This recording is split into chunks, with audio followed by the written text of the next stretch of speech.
Hello, everyone. I'm a technical director and a software architect of NETINT, responsible for NETINT's software development. I would like to thank Stream Media Connect for this opportunity to talk about NETINT's ASIC solution for high-density video encoding in the cloud. So let me start sharing.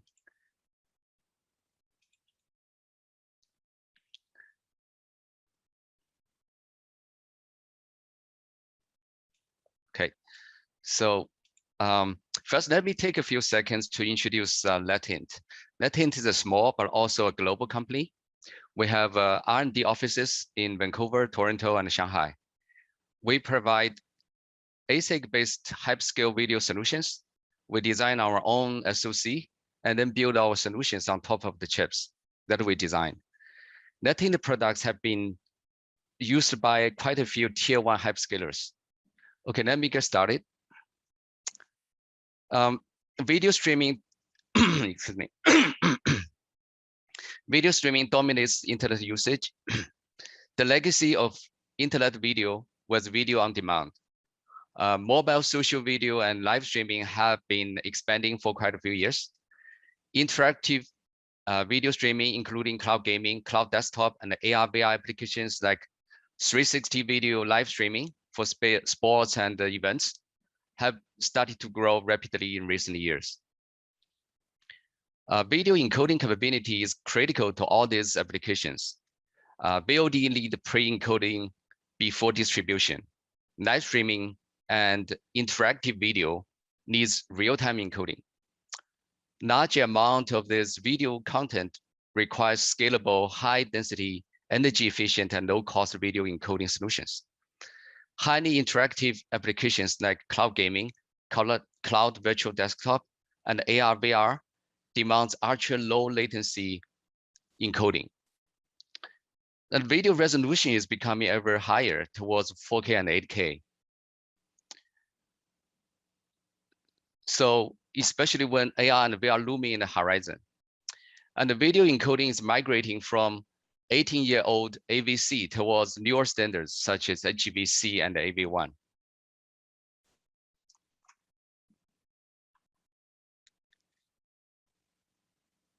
The migration from AVC to HEVC is accelerating. Overall, HEVC and AV1 is much more efficient in encoding high-resolution pictures from 720p to 8K. HEVC is known to bring about 40% bandwidth reduction compared with AVC when you're encoding this high-resolution contents. In the past, the migration from AVC to HEVC had been very slow because of HEVC patent-related concerns. Nowadays, however, we're seeing the acceleration of transition from AVC to HEVC. Netflix, Amazon Prime, Disney Plus, and many more are adopters of HEVC.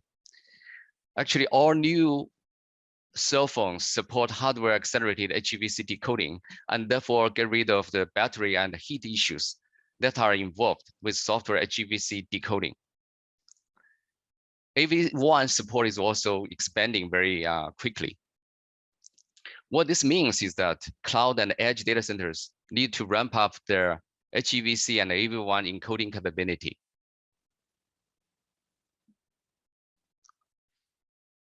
Software encoding just cannot cope with this exponential growth. Here is an example of the CPU encoding speed test we did recently. This test is done with Intel Xeon Gold 6230 CPU running at 2.10 gigahertz. You can see from the table that with a relatively simple 1080p 30 video sequence, Blue Sky, it leads to reach X264 faster preset. X264, by the way, we use the X264 265, the open source software encoders. So for X264 faster preset, it needs 3.3 CPU cores. To reach X265 medium preset using HEVC encoding, it needs 8.23 CPU cores. For a higher bit rate, higher frame rate, and more complex content, it needs even more cores. So encoding such a server, very expensive server, equipped with 2 Xeon Gold CPUs, 40 cores in total, may only be able to handle 4 to 5 HEVC 1080p 30 encoding with X265 medium preset. With more complicated content, it might only be able to handle like 1 1080p 60 streams. With the Intel SVT technology, the performance may be able to double and achieve 8 1080p 30 streams per server. However, each generation of new codec will bring about 10 times more complexity. In terms of cost of computation, HEVC is 4 to 10 times more expensive than AVC. AV1 is maybe 4 to 10 times more than HEVC. Software encoding just cannot handle this explosion of computational complexity. And it is also very difficult for software encoder to cope with the requirements like 4K, 8K, real-time encoding, or ultra-low latency encoding. Software encoding capability varies a lot with the content, and it's difficult to maintain consistent latency. So here is a chart on the technology alternatives for video encoding. At the bottom left, I put the pure software encoding as X265 running on CPU. It is the lowest density and capacity. Its huge resource requirements pose limitation to scalability, very high on operational expense. A little bit better is that Intel SVT is basically still a software encoder with optimization using Intel's special instruction sets. It improved the density, but it has limited quality and performs trade-off customizations. It's less flexible. We have then GPU solutions. These days, you will find that the GPU also have hardened encoder cores inside the GPU. And then depends on what types of GPU are using, it might have some shaded cores that help with the encoding. It has improved density and capacity, but the form factor, usually its cost is huge. So the form factors can be a obstacle for you to achieve high density. Power consumption is also a big problem for scaling. It can be very expensive. And then you have FPGA solutions also. This FPGA used to be like you use the software cores, IP cores. These days you will find that the FPGAs actually have hardened encoder cores inside as well. So basically you'll find the GPU FPGA they are taking the ASIC approach in terms of encoding already. It's just that the FPGA, it has a hardened core with some programmable logic. And it improved the density and capacity with higher power efficiency. Again, you need to be able to put this big chip into a particular good form factor so that it can fit into the server. It can be expensive as well.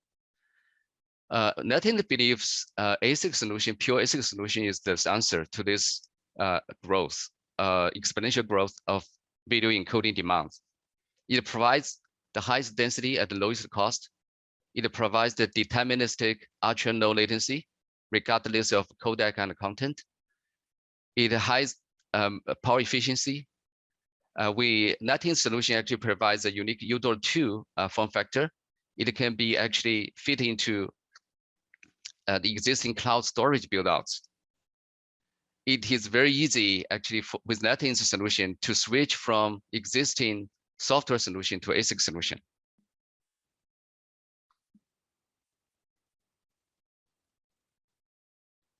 So the ASIC-based high-scale encoding actually is already being mass deployed. You may already know that almost 100% of YouTube video are transcoded using ASIC encoder, like the Google's Argo system. It's powered by a chip designed by Google. NETINT Codensity G5, however, is the world's first commercially available ASIC solution for high-density video encoding. And the NETINT cards have been deployed by hyperscalers to serve up to 100 million users a month.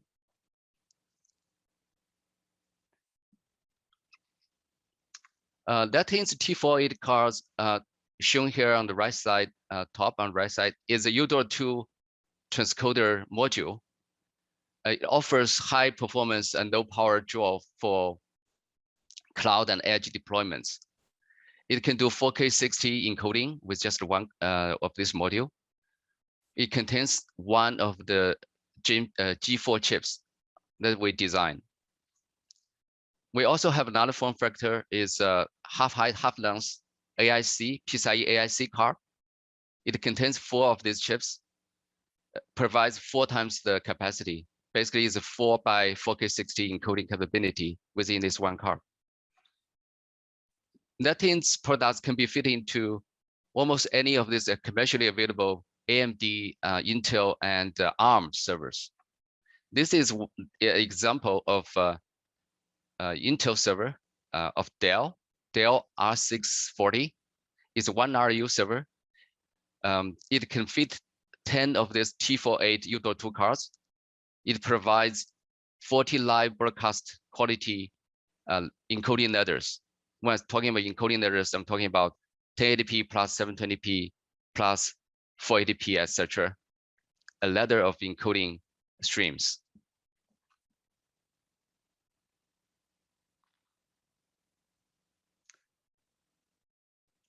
Okay, here is comparison between the software encoding and NETINT's ASIC encoding.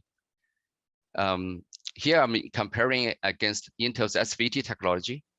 With Intel SVT, each software encoding server can do like 8 streams of HEVC 1080p 30 encoding with X265 medium quality. For encoding 1000 HEVC at 1080p 30 streams with X265 medium preset quality, 125 software encoding servers are needed. Assuming $11,000 per server, the cap expense for software encoding is $1.4 million. With NETINT's ASIC solution, only 12.5 servers are needed, which is about $230,000 for capex. Power consumption wise, each NETINT T4 cards consume 7 watts of power, and taking the whole server into consideration, software encoding server each consume 465 watts of power, and that is 58 watts per stream. ASIC encoding, however, per server consumes 250 watts of power, and that is 3 watts per stream.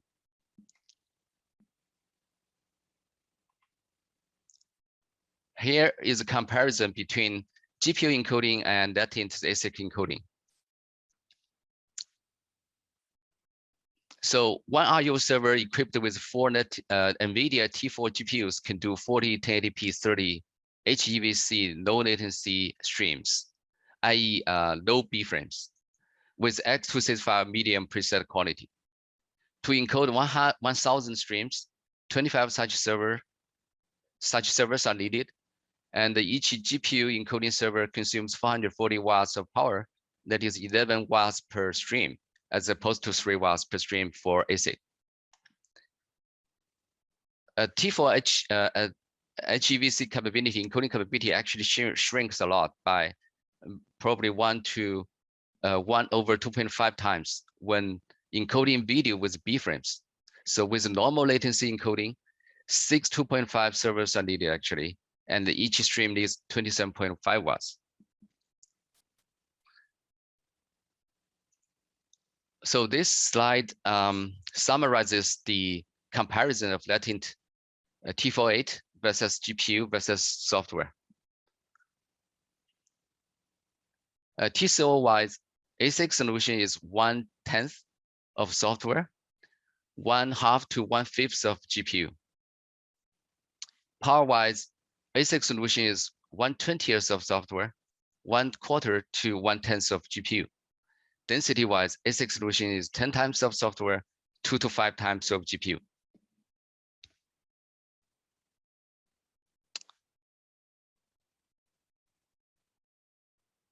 So when we design an ASIC solution, we need to consider how to make sure it can easily be integrated into existing workflow. As FMPEG is literally used by almost everyone for video codec and video filtering, NETINT provides FMPEG plugin for video codec and filtering. We We have FMPEG NVIDIA Codec plugins for AVC, HEVC, AVRAN encoder, decoder, and the various FMPEG NVIDIA filter plugins for video 2D operations like scaling, overlay, and cropping and padding. With NETINT's FMPEG FM plugins for AI inference as well. This will include the region of interest detection and background replacement, etc. NETINT's software stack include a fully open sourced user library, which user can change and recompile for their own system. And this further maximizes the interoperability and the ease of integration.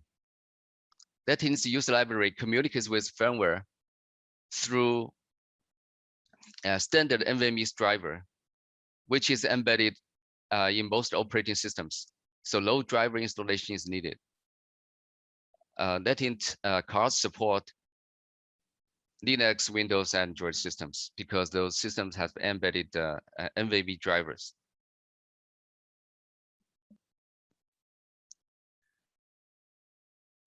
NETINT actually has a G5 solution and development.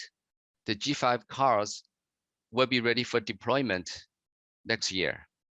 G5 chip target to quadruple the encoding capability of NETINT Gen 4. So it's going to provide 8K60 encoding capability just in one chip. So it's 8K60 or 4K60 or 32 1080p 30 live encoding within one single chip. It also adds the AV1 encoder on top of HEVC and AVC. It adds a 2D engine that can do scaling and overlay those 2D graphics operations. It also adds an AI engine to support AI-assisted encoding, such as region of interest encoding, content adaptive rate control, etc. Or like in this kind of event, we do a background replacement. Or in the broadcasting industry, you could identify a region of interest, the 2K or 4K region of interest outside for 8K camera, and then do 1080p and 4K streaming, automatically tracing a player or a figure in the events.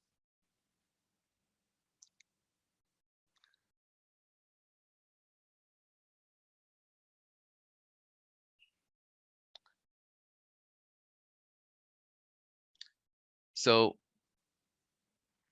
as NETINT's solution adopts NVMe as the host to device interface, this enables us to take advantage of NVMe over Fabric's technology to scale up hardware accelerators capacity outside of servers. Here is an example where you have a bunch of compute nodes sharing two servers that's racked up with these codec cards. So the compute nodes connect with the hardware accelerators through Ethernet or fiber channels. All the hardware accelerators are shared among all the compute nodes or servers, although physically they're outside of compute server. This allows us to grow this encoding capability outside of server and adapt to different encoding needs inside different servers at a different time and for different applications.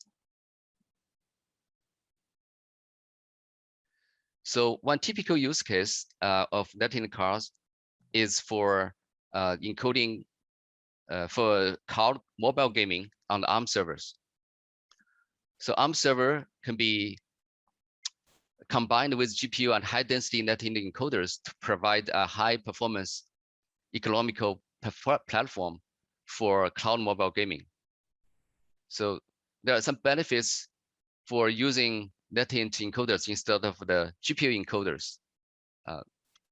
So GPU encoder, the capability, the quality, and the API varies.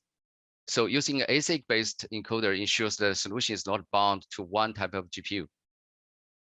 And for cloud mobile gaming, typically you might be able to render 40 or even 50 games inside one GPU, your GPU capability typically won't be able to cope with that, especially for HEVC. And using outside encoder ensures that the encoding does not impact the GPU rendering capability. This is important, but depends on GPU brands. Some GPU actually use a lot of shader cores to help with encoding. So if you do a full-blown encoding, it will actually impact the GPU rendering capability. So NETINT encoder also provides higher quality and density for HEVC and support AV1 on the G5 chip is coming soon. There's other use cases, and so cloud desktop, cloud virtual mobile phone, and real-time encoding data generation for UGC video, live 360 video encoding. We actually have customers using that with our Gen 4. For Gen 5 is even better. And we can use video surveillance because of AI on the Gen 5 chip. We also have very great video conferencing community where you can do a 30 participants video conferencing, including coding, decoding, scaling, overlay, encoding, all on the same chip. Okay, so that wraps up my presentation.